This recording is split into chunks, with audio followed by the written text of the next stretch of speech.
റസൂലുള്ളാഹി സ്വല്ലല്ലാഹു അലൈഹി വസല്ലം പറഞ്ഞു, ഇന്ന മിൻ അശദ്ദിൻ നാസി ബലാഅൻ അൽ അംബിയ. സത്യവിശ്വാസികളുടെ കൂട്ടത്തിൽ അള്ളാഹു ഏറ്റവും ശക്തമായി പരീക്ഷിക്കുക നബിമാരെയാണ്. അതിലെന്തു മനസ്സിലാക്കണം? പരീക്ഷണങ്ങൾ വരുന്നത് അള്ളാന്റെ വെറുപ്പ് കൊണ്ടല്ല, അള്ളാഹുവിന് തൃപ്തിയായത് കൊണ്ടാണ്. ആടിമനെ അള്ളാഹു ഇഷ്ടപ്പെടാൻ തുടങ്ങിയിരിക്കുന്നു, ആടിമയെ അള്ളാഹു സ്നേഹിക്കാൻ തുടങ്ങിയിരിക്കുന്നു, പരിഗണിക്കാൻ തുടങ്ങിയിരിക്കുന്നു. അതിന്റെ അടയാളമാണ് ഒന്നിനു പുറകെ ഒന്നായി വന്നുകൊണ്ടിരിക്കുന്ന ദുരിതങ്ങളും പ്രയാസങ്ങളും. റസൂലുള്ളാഹി സ്വല്ലല്ലാഹു അലൈഹി വസല്ലം തങ്ങൾ പറഞ്ഞു, വയുബ്തല റജുലു അലാ ഹസബി ദീനി.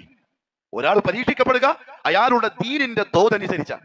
ദീൻ നല്ലോണം ഉണ്ടെങ്കിൽ വഇൻ കാന ദീനുഹു സുൽബൻ, നല്ല ഉറച്ച ദീനുണ്ട് അയാൾക്ക്, ഒരടുമണി അങ്ങോട്ടും ഇങ്ങോട്ടും വിട്ടുകൊടുക്കാത്ത രീതിയിൽ അള്ളാഹുവിന്റെ ദീനിനെ മാറോട് ചേർത്ത് കെട്ടിയിട്ടവനാ എങ്കിൽ ഇഷ്തദ്ദ ബലാഉഹു, അവന്റെ പരീക്ഷയും അതേപോലെ വരും.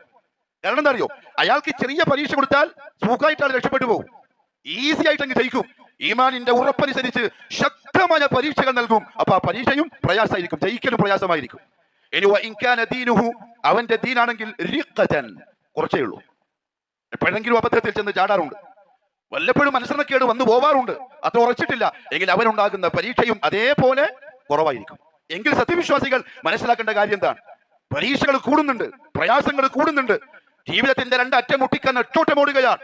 പക്ഷെ കൂടെ നല്ല ദീനുണ്ട്. മനസ്സിലായിക്കൊള്ളണം, അള്ളാഹു നിനക്ക് ദുനിയാവ് കൂടുതൽ തന്ന് അള്ളാഹുമായിട്ടുള്ള ആ ബന്ധത്തെ കുറയ്ക്കാൻ ഇഷ്ടപ്പെടുന്നില്ല. പരീക്ഷകൾ തന്ന് ആ ബോധത്തോടെ അങ്ങനെ തന്നെ കൊണ്ടുപോകാൻ അള്ളാഹു ആഗ്രഹിക്കുന്നു. ഇത് മനസ്സിലാക്കി അടിമ എന്ത് പറയും? അൽഹംദുലില്ലാഹി അലാ കുല്ലി ഹാൽ. അയാളുടെ മുഖത്ത് നിന്ന് പുഞ്ചിരി മായൂല. അള്ളാഹു മനസ്സിലാക്കാനുള്ള തൗഫീഖ് തരട്ടെ. ഇത് ചെറിയ ഈസിയായ കാര്യമല്ല. സത്യവിശ്വാസിന്റെ മുഖത്ത് നിന്ന് പുഞ്ചിരി മായൂല. അയാളുടെ മുഖത്ത് ദുഃഖത്തിന്റെ സങ്കടത്തിന്റെ ലക്ഷണങ്ങൾ ഉണ്ടാവൂല. കളോ മനസ്സിലാക്കുന്ന എന്താ അറിയോ?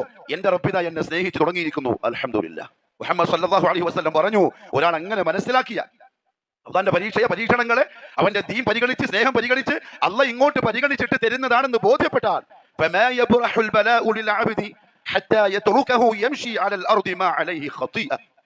അള്ളാഹ് എത്രത്തോളം പരീക്ഷിക്കുന്നറിയോ? അവസാനം അയാൾ സഹിച്ച് ക്ഷമിച്ച് മരിക്കുന്നതിന് മുമ്പ് ഒരു പോയിന്റിന് തെറ്റുകൾ, പാപത്തിന്റെ കറ പോലും ഇല്ലാതെ അള്ളാഹു ദുനിയാവിൽ അയാളെ ക്ലിയർ ആക്കും. വിശ്വസിക്കാനാണ് ആവശ്യം.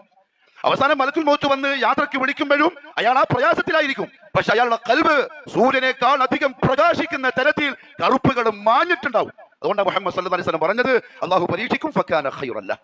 മുഅ്മിൻ ക്ഷമിക്കും, അതവന് ഖൈറായിട്ട് തന്നെ ഭവിക്കുകയും ചെയ്യും.